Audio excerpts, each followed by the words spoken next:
আসসালামু আলাইকুম প্রিয় দর্শক, ওয়ার্ল্ড ভিউ 24 এর আন্তর্জাতিক সংবাদে আপনাকে স্বাগতম। আমি সাইদুর রহমান। শুরুতেই জানিয়ে দিব আজকের গুরুত্বপূর্ণ সংবাদ শিরোনাম, এরপর থাকছে বিস্তারিত।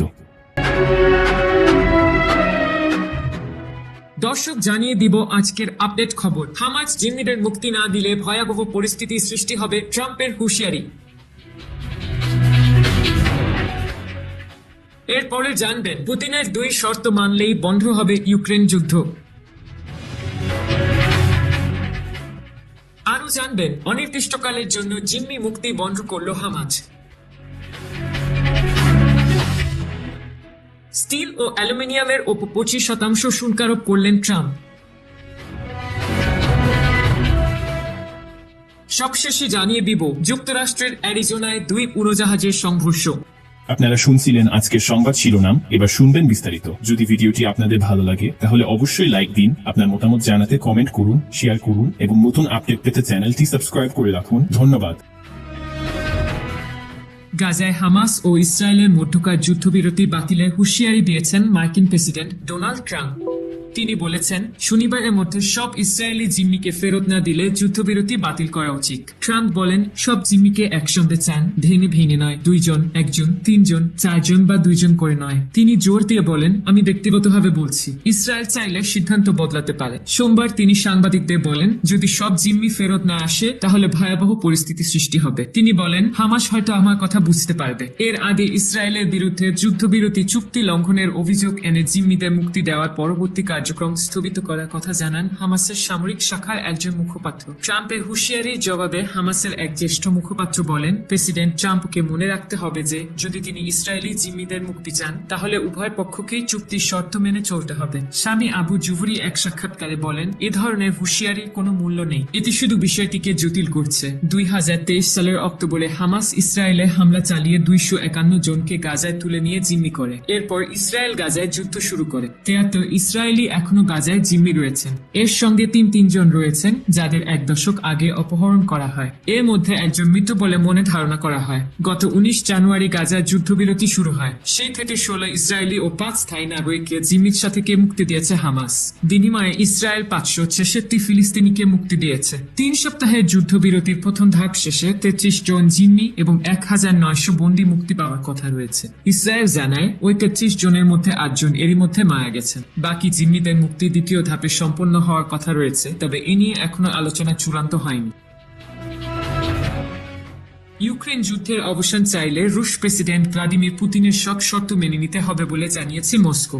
শান্তি আলোচনায় বসার জন্য এই শর্তগুলো পূরণ করা অপরিহার্য বলে মন্তব্য করেছে রাশিয়া। সোমবার 10 ফেব্রুয়ারি যুক্তরাষ্ট্রের সঙ্গে চলমান আলোচনা নিয়ে রাশিয়ার এক উচ্চপদস্থ কর্মকর্তার বরাত দিয়ে বার্তা সংস্থা রয়টার্স এ তথ্য জানায়। মস্কোর পক্ষ থেকে বলা হয়েছে, গত বছর প্রেসিডেন্ট পুতিন যে দাবিগুলো উত্থাপন করেছিলেন সেগুলোই এখনো আলোচনার পূর্বশর্ত হিসেবে বহাল রয়েছে। রাশিয়ার উপপররাষ্ট্রমন্ত্রী সের্গেই রিয়াবকভ 10 ফেব্রুয়ারি মস্কোতে এক সংবাদ সম্মেলনে বলেন, আমরা স্পষ্টভাবে জানিয়ে দিয়েছি যে পুতিনের শর্তগুলো পূরণ না হলে ইউক্রেন যুদ্ধের কোনো রাজনৈতিক সমাধান সম্ভব নয়। তিনি আরো বলেন, যত তাড়াতাড়ি যুক্তরাষ্ট্র, ব্রিটেন এবং অন্যান্য পশ্চিমা দেশ বিষয়টি উপলব্ধি করবে তত দ্রুত প্রত্যাশিত রাজনৈতিক সমাধান পাওয়া সম্ভব হবে। গত বছরের 14 জুন দেওয়া এক বক্তৃতায় প্রেসিডেন্ট পুতিন 2টি প্রধান শর্ত দিয়েছিলেন। 1, ইউক্রেনকে ন্যাটো সদস্যপদ পাওয়ার আশা ত্যাগ করতে হবে এবং ভবিষ্যতে ন্যাটোতে যোগ না দেওয়ার প্রতিশ্রুতি দিতে হবে। 2, যুদ্ধে রাশিয়ার নিয়ন্ত্রণে চলে যাওয়া ইউক্রেনের 4টি অঞ্চল থেকে ইউক্রেনীয় সেনাদের সম্পূর্ণ প্রত্যাহার করতে হবে।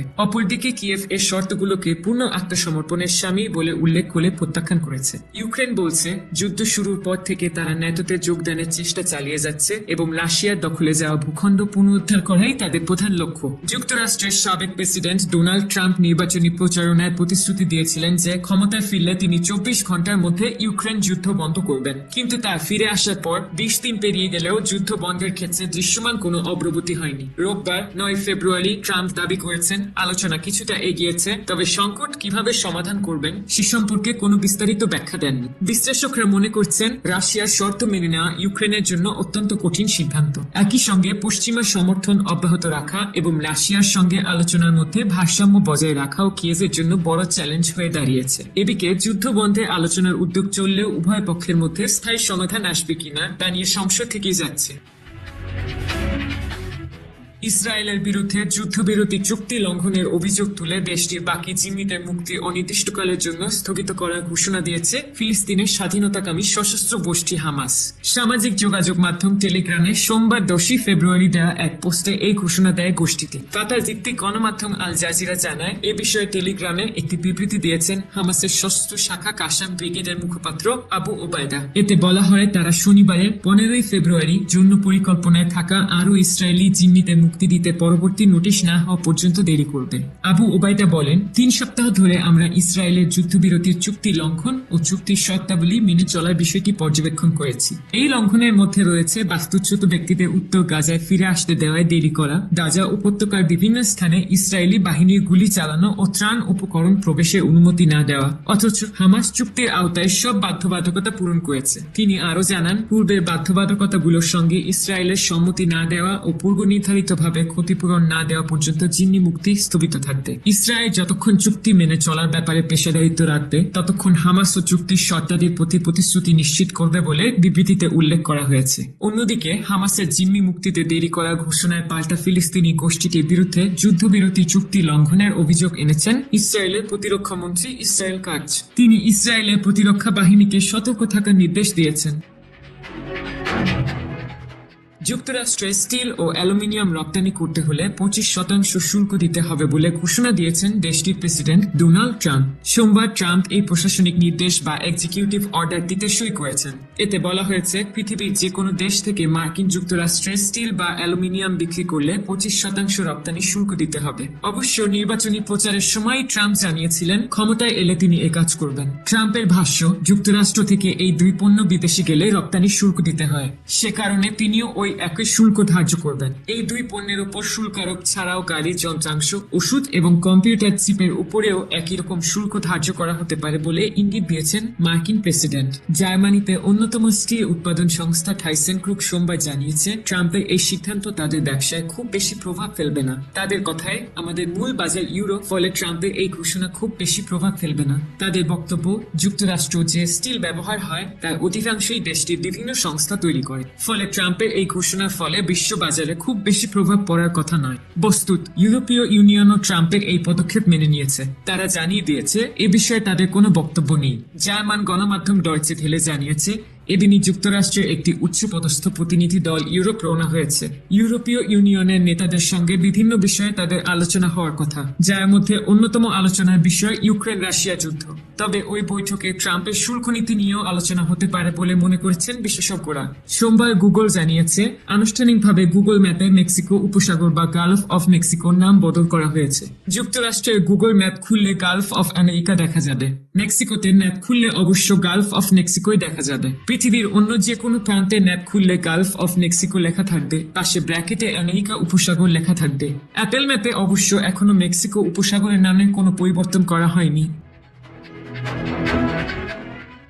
যুক্তরাষ্ট্রের দক্ষিণ পশ্চিমাঞ্চলীয় অ্যারিজোনা অঙ্গরাজ্যে স্কটসডেল বিমানবন্দরের রানওয়েতে 2 উড়োজাহাজের সংঘর্ষে একজন নিহত হয়েছেন। এতে আহত হয়েছেন অন্তত আরও 3 জন। তাদের হাসপাতালে ভর্তি করা হয়েছে। গতকাল সোমবার 10 ফেব্রুয়ারি স্থানীয় গণমাধ্যম ও কর্মকর্তারা এই তথ্য নিশ্চিত করেছেন। যুক্তরাষ্ট্রের ফেডারেল এভিয়েশন অ্যাসোসিয়েশন এক বিবৃতিতে বলেছে, অবতরণের পর একটি লিয়ারজেট 35 উড়োজাহাজ রানওয়ে থেকে ছিটকে পড়ে। এ সময় অ্যারিজোনার স্কটসডেল মিউনিসিপ্যাল বিমানবন্দরের রোড্যাম্পে গালফ স্ট্রিম 200 বিজনেস জেটকে ধাক্কা দেয় এটি। দেশটিতে বেসামরিক বিমান চলাচল নিয়ন্ত্রণের দায়িত্বে থাকা সংস্থাটি জানিয়েছে, উড়োজাহাজটিতে কতজন আরোহী ছিলেন তা তারা এখনো নিশ্চিত নন।